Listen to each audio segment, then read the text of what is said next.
Boa noite a todos. Que a paz do Mestre Jesus possa envolver os nossos corações e que nós possamos e saibamos fazer a manutenção dessa paz de Jesus em nós. Graças a Deus. Atendendo mais uma vez o convite da Regina, a gente está aqui para trabalhar um tema até instigante, né? Mas antes de tudo a gente vai iniciar com a prece e rapidamente passamos para o tema para fazer um melhor aproveitamento do tempo. Então, com os nossos olhos fechados, não por um condicionamento, mas para que nós possamos mentalizar Jesus, relembrar a sua passagem pela terra. Todos nós temos uma referência de Jesus num momento, uma passagem, e sempre focalizando no Mestre ensinando, o Mestre na praia, o Mestre entre os pescadores, Jesus diante da multidão, as bem-aventuranças. Todos nós temos uma referência de Jesus na sua passagem pela terra. Então essa referência serve para que nós possamos mentalizar o Mestre e pedir a Ele que derrame suas bênçãos sobre nós, e que nós tenhamos a compreensão do tema e que, acima de tudo, possamos vivenciar o seu Evangelho de amor e luz, porque para isso que Ele veio até nós, para nos ensinar a viver e bem viver. Eu vim para que todos tenham vida e plenitude. Assim afirmou Jesus. Que Ele nos abençoe e nos envolva no seu amor, na sua luz, na sua paz. Esse tema, esse questionamento, foi feito por um dos participantes das palestras lá no grupo Espírita da Prece. Nós entendemos de pronto o conflito da pessoa que fez essa pergunta. Provavelmente está iniciando na doutrina espírita, ou já se tornou espírita, mas tem um marido ou uma esposa que é católica, né? E com certeza vem um filho, e aí o conflito. Como faço? Como na doutrina espírita é isso? Porque, com certeza, a família, por parte da esposa ou do esposo que é católico, vai pressionar para que haja o batismo.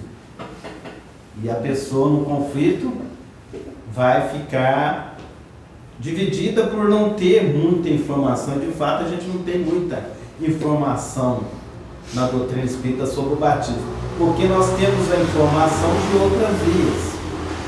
Adão e Eva, essa questão para nós já. Pecado original, nem do Paraguai, nem original. Para a gente não tem essa questão, que é um dos motivos por que se batiza. Então, às vezes, até uma criança na evangelização já responde essa pergunta. Só que não. Tem detalhes aí que a gente vai explorar, e nós pesquisamos, e mais algumas respostas a gente já tem, e a gente já sabia até onde buscar, que já trabalhava o tema de uma forma indireta, não de uma forma tão direta. Mas vamos ao histórico. Então, onde surgiu essa ideia? Apagou tudo? Hein? Me ajuda aí, ó, tecnologia.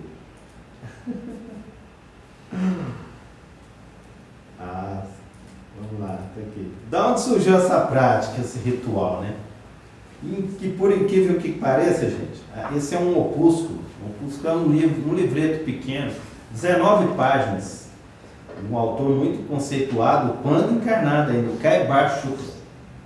O Caibar Chuta era um pesquisador espírita muito... E depois passou a escrever, psicografar em espírito, tem mensagem dele também, em espírito. E o Caibar Chuta foi pesquisar. E acreditem, o batismo ele veio de um culto um culto pagão. Ele surgiu lá na Grécia, na antiga Grécia. O surgimento de uma seita lá, que cultuava a deusa Cotito, deusa da obscenidade. Nada de religioso no início dessa questão do batismo. A deusa da obscenidade, imagina para você. Então essa seita tinha os sacerdotes que receberam o nome de Baxter.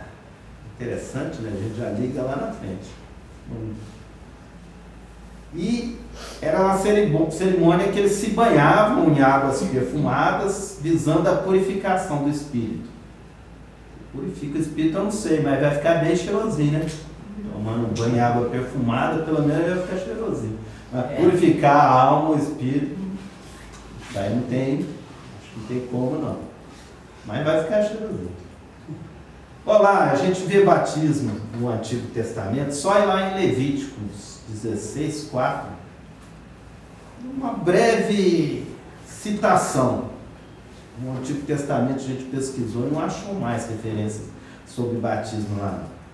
Agora, para os hebreus, o que é sagrado para eles, o ritual que eles têm, e ainda hoje, ainda faz parte, né, da ritualística deles, que é constante, que é a circuncisão, que ela simboliza essa conexão com Deus. Então, ainda até a pessoa quiser participar do culto judeu, se quiser se tornar agora me fugiu o nome aqui, ajuda aí, gente, mas fugiu aqui, ela tem que passar pela circuncisão, ela tem que ser circuncidada, senão, no caso o homem, senão ela não pode fazer parte da religião. Mas aí foi o último profeta, né, do Antigo Testamento que vulgarizou essa tradição do batismo. Todo mundo já sabe quem que é, né? O próprio nome dele já disse. Aliás, foi apelido, porque João era o seu nome. Batista foi apelidado justamente porque ele batizava. Ficou João Batista. João Batista era aquela voz que tocou no deserto, né? Jesus fez uma referência a ele elogiosa, perguntando, né? Que fostes ver no deserto? Uma cana agitada pelo vento? Mas que fostes ver? Um homem que veste roupas finas? Mas esses que vestem roupas finas se encontram nos palácios dos reis. Mas que fostes ver? Um profeta? E aí tem o elogio do Cristo. Sim, vos digo muito mais que um profeta. Esse é de quem está escrito: eis que envio diante de tua face o meu mensageiro, o qual preparará o teu caminho diante de ti. E Jesus afirma: em verdade vos digo que dos nascidos de mulher ninguém apareceu maior que João Batista. No entanto, é o menor no reino dos céus. Jesus quis dizer, em outras palavras, do ponto de vista espírita, que na terra, naquele momento, com exceção de Maria e ele, né? Ele e Maria, que eram espíritos puros, não tinha espírito mais elevado ali na terra, naquele momento, que João Batista. Era Jesus, Maria, João Batista. Entanto, o menor no reino dos céus é maior que ele. Está lá em Lucas 7, 24 e 35. O batismo que João pregava, qual batismo? Do arrependimento. Era uma preparação para o reino de Deus que estava chegando, que Jesus iria trazer. Ele anunciava o batismo do arrependimento. Arrependei-vos, porque é chegado o reino dos céus. Assim se manifestava João. Aí o Caibar Schutel faz uma observação interessante nesse livro, né, o batismo, que João só batizava aqueles que mostravam arrependimento sincero. Mas como é que funcionava isso? Primeiro ele fazia exortações, passava a sua mensagem, chamava, dava um despertar na consciência, E ele era tão persuasivo, né, na sua pregação que ele convencia as pessoas e tocava as pessoas de uma forma na consciência profunda, que antes de serem batizados, aqueles que se convertiam, eles iam à frente do público ali e se confessavam, falavam dos seus próprios defeitos, dos erros que cometeu, e ali iniciavam. Então depois sim, eles eram mergulhados na água, simbolizando assim, essa imersão simbolizava que daquele momento em diante era a nova vida que a pessoa ia ter. Mas você vê que a colocação dele despertava tanta consciência, que a pessoa via à frente do público para falar dos seus próprios defeitos, para falar dos seus erros. Foi assim, uma consciência profunda, um despertar de consciência muito profundo. Então João provocava isso. Então era o arrependimento sincero, era a ponto que a pessoa realmente se expunha. Porque veio uma turminha lá se batizar, e a gente vai ver, né, no Evangelho de Mateus, os fariseus e os saduceus foram lá também para se batizar com João. E o João se repeliu. Raça de víboras, quem vos ensinou a fugir da ira vindoura? Porque eles eram hipócritas, não tinha arrependimento nenhum deles, no ato deles. Eles queriam fazer média para o povo, o que eles faziam com frequência. Saduceus, fariseus, eles gostavam de aparecer. E João nos reprimiu. Raça de víboras. Jesus também várias vezes chamou a atenção deles com muita rigidez. Mas o batismo de João era justamente para despertar consciências. E o de Jesus? Qual que era o batismo de Jesus? Da transformação moral do ser. É a proposta do Cristo, do batismo do Cristo. Em verdade, João afirmou: eu vos batizo com água para o arrependimento, mas o que vem depois de mim é alguém muito mais poderoso que eu. Tanto que eu não sou digno de amarrar as suas sandálias. Ele vos batizará com Espírito Santo e com fogo. Então, o batismo de João era só uma formalidade. O batismo de Jesus já é algo com mais profundidade. A gente vê ainda na atualidade que é um batismo para o indivíduo, às vezes ele faz adulto, porque realmente para ele definir a crença que ele vai adotar. Então é formalizado ali, mas é um ritual. E na doutrina espírita? Não existe batismo? Eis a questão. Confuso aqui, né? Sim, não, peraí, como assim? Eu falei assim, ia ser boa fazer essa colocação, porque de fato as duas coisas. Não do ponto de vista de rituais. A doutrina espírita não tem ritual, não tem imagem, não tem culto de nada de ritualística. Ah, tem que vestir todo mundo de branco para ir para o centro. Não, isso aí na Umbanda. Umbanda tem mesmo, vestimenta, veste de baiana, tem de acordo lá com o dia do santo, sei lá. Né? Mas numa casa espírita, você vê todo mundo tá de branco, a orientação da casa ela não está muito dentro da doutrina. Porque não existe isso. Cada um vem com a roupa que quer, colorida. Os expositor vem de preto. Assim, isso é do umbral mesmo. Não, mas não, nós estamos melhorando. Mas a gente viu, né, tem um pessoal chamado Espiritismo Humor Espírita. Esse é o nome do YouTube lá. Em que elas estavam lá, as moças conversando lá, nosso lar, vamos dizer assim, e aquela situação toda.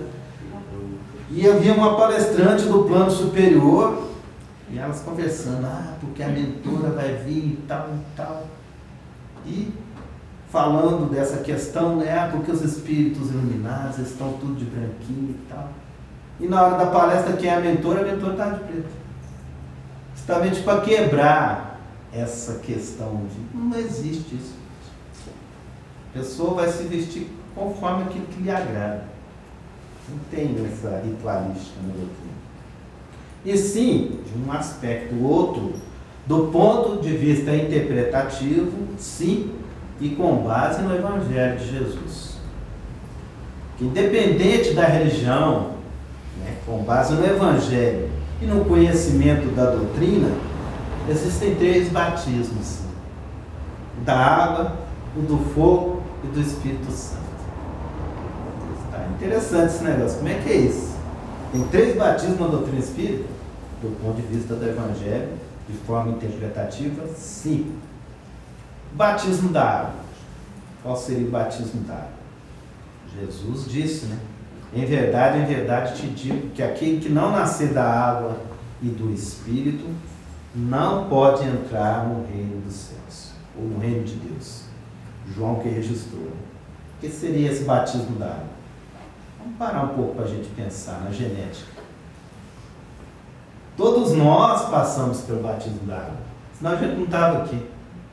Como que acontece na gravidez? Durante 9 meses a gente fica mergulhado em líquido amniótico. É 9 meses dentro da água. Aguinha morninha, gostosa, coisa boa, né? Você nem quer sair de lá, mas deu 9 meses você tem que sair. Vou ter que me encarnar mesmo, não vai ter jeito não, já estou aqui. Então, o batismo da água é a reencarnação, é o mergulhar no líquido amniótico, é o primeiro batismo. Todos nós que encarnamos passamos pelo batismo da água, que é o do João, que é o do arrependimento. Porque todos nós que reencarnamos é porque nos arrependemos.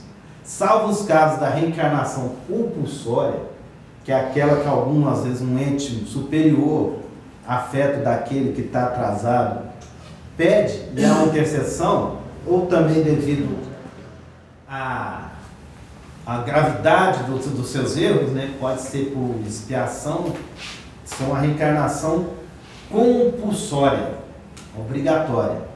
O espírito não quer vir, mas ele vem por intercessão de alguém, por imposição da lei, por força da lei do progresso. Isso ocorre. Então, mas a maioria de nós, a maioria esmagadora, vem pelo arrependimento. A gente se arrependeu dos erros, a gente revê a nossa vida e viu que onde errou e pede uma outra oportunidade. É o primeiro batismo, é o batismo da água. O mergulho no líquido amniótico. É o batismo do arrependimento.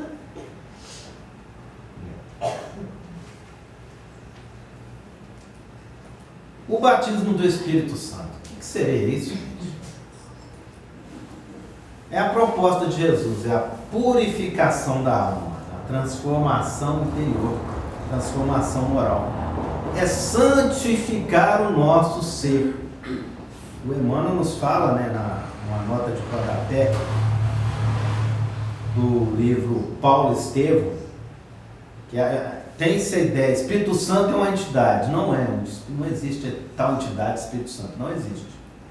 Isso é coisa das religiões, mas em doutrina espírita, o Emmanuel nos fala, entre outros autores, né, que Espírito Santo é um grupo de espíritos santificados a serviço de Deus. Todos nós vamos nos santificar, vamos tornar um Espírito Santo. O que está santo? É tão são, saudáveis, saúde, depurado. Então, o Espírito Santo, todos nós vamos passar por batismo do Espírito Santo dentro da proposta de Jesus, praticando o bem e nos aperfeiçoando.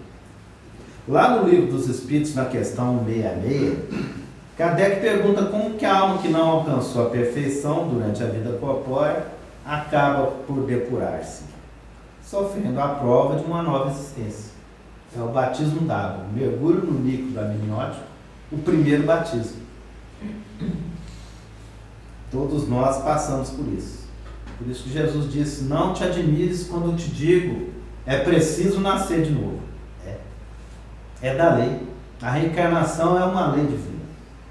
Deixa as religiões espernear e negar. A lei vai deixar de existir porque eu não gosto da reencarnação. É porque eu acho que não existe isso. É o meu ponto de vista. E daí? A lei é a lei. Se aceitando ou não, ela existe. E é uma lei divina. Muito sábia até. Né? Todo o progresso que a gente vê é resultado de várias reencarnações.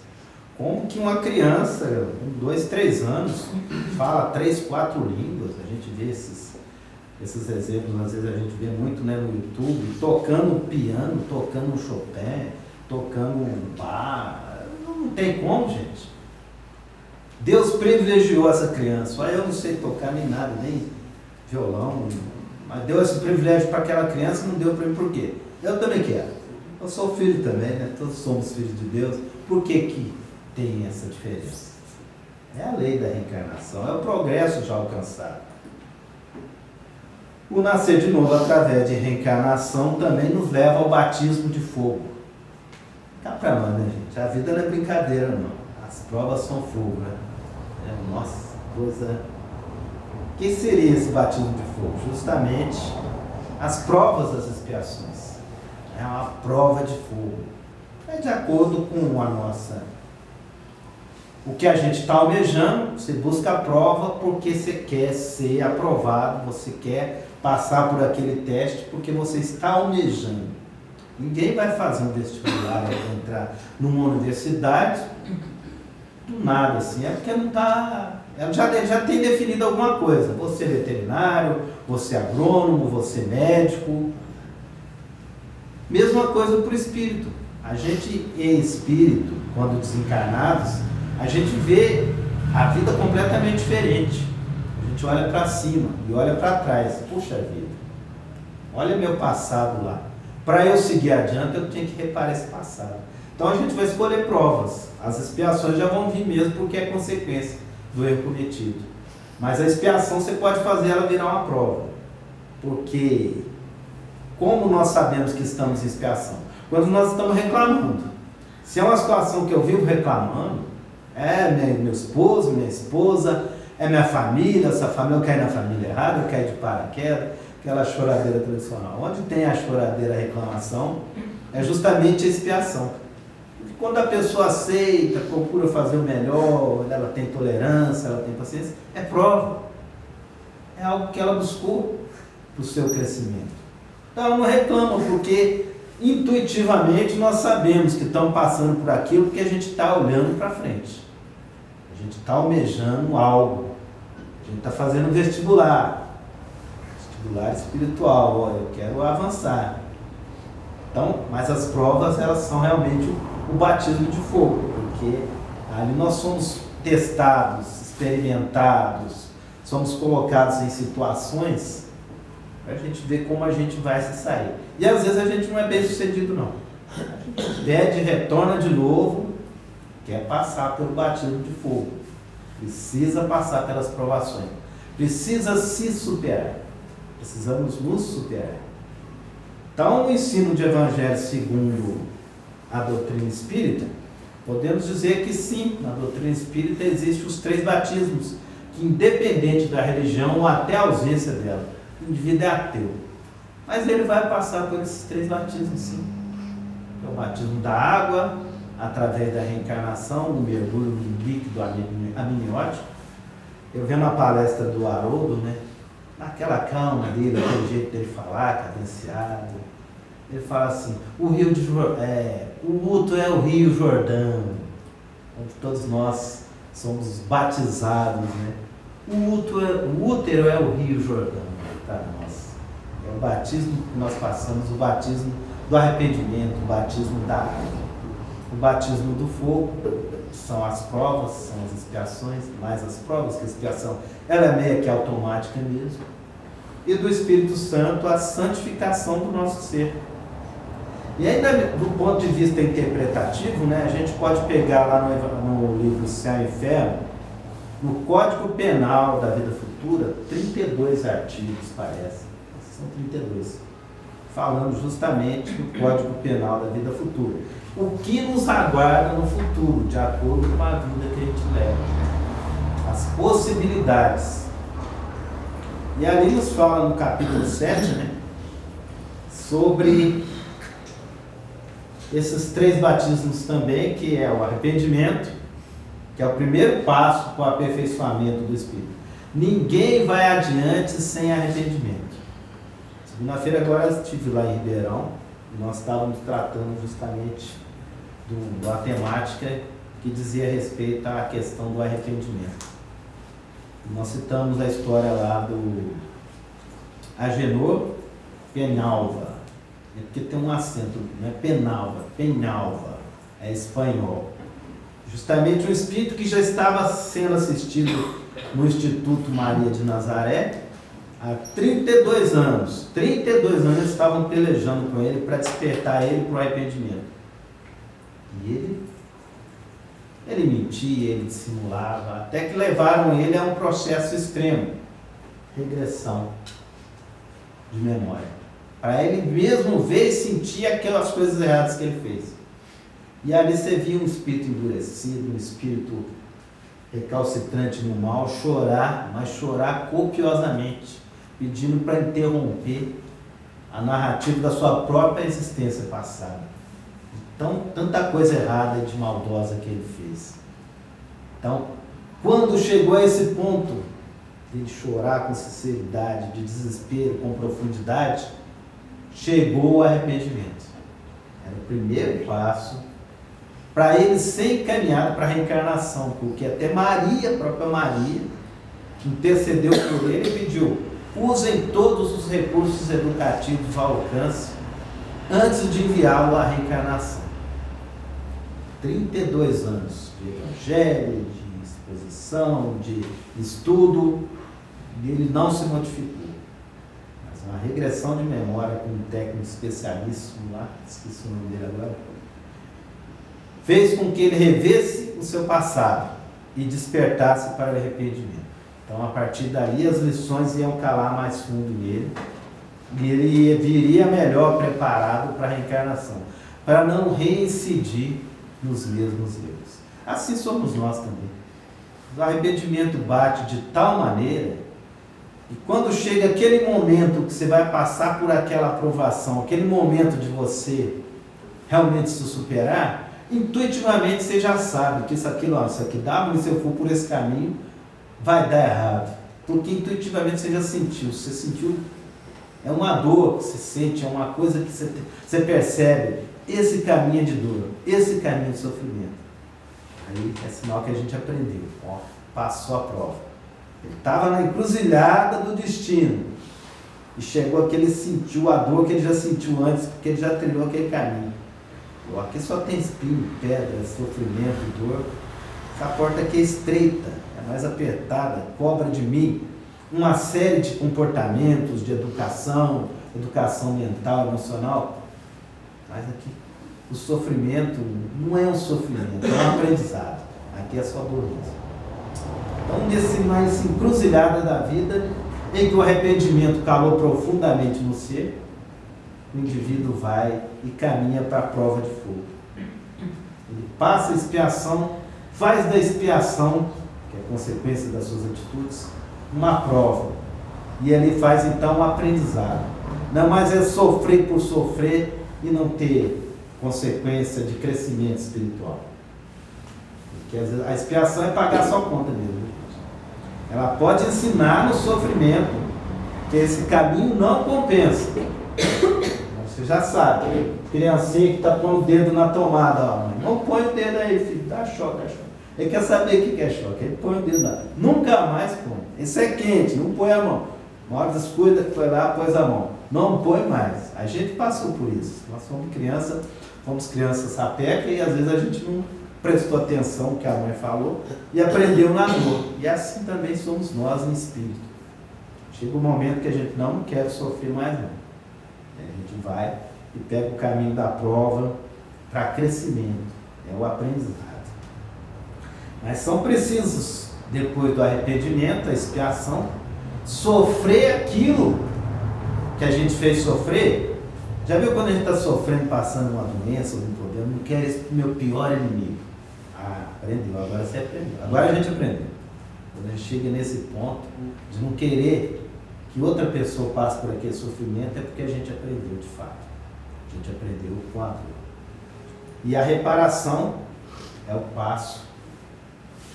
passo último, que é o que nós vamos ver. O batismo da água é sobre o arrependimento. O batismo do fogo, sobre a expiação, sobre a prova. E o batismo do Espírito Santo é justamente a reparação. Que momento é esse da nossa existência que ocorre a reparação? Quando nós estamos nos dedicando ao bem. A gente está reparando o mal que fez com o bem.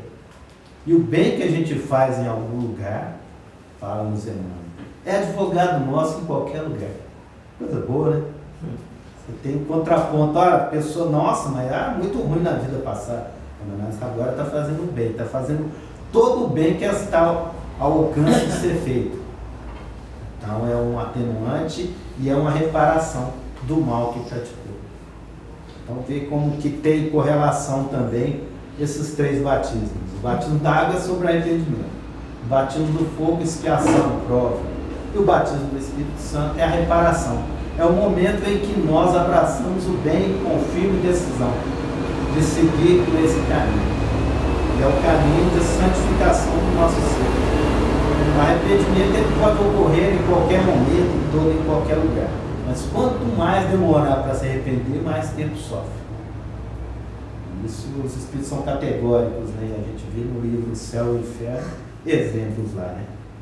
A expiação é os sofrimentos físicos e morais que a gente fez alguém passar. E depois que a gente sente aquela dor, a gente não quer mais. A gente já sabe por experiência própria. Estabelece até empatia, porque quando você passou por alguma coisa, quem passou fome, por exemplo, se vê alguém passando fome, ela sabe que aquilo é desagradável. O que ela faz? Ela ajuda. Porque ela estabelece empatia. Porque ela sabe como é que é ruim aqui. Então esse é o nosso aprendizado. A expiação nos leva à prova de mudar. O sofrimento faz com que nós mudemos, né?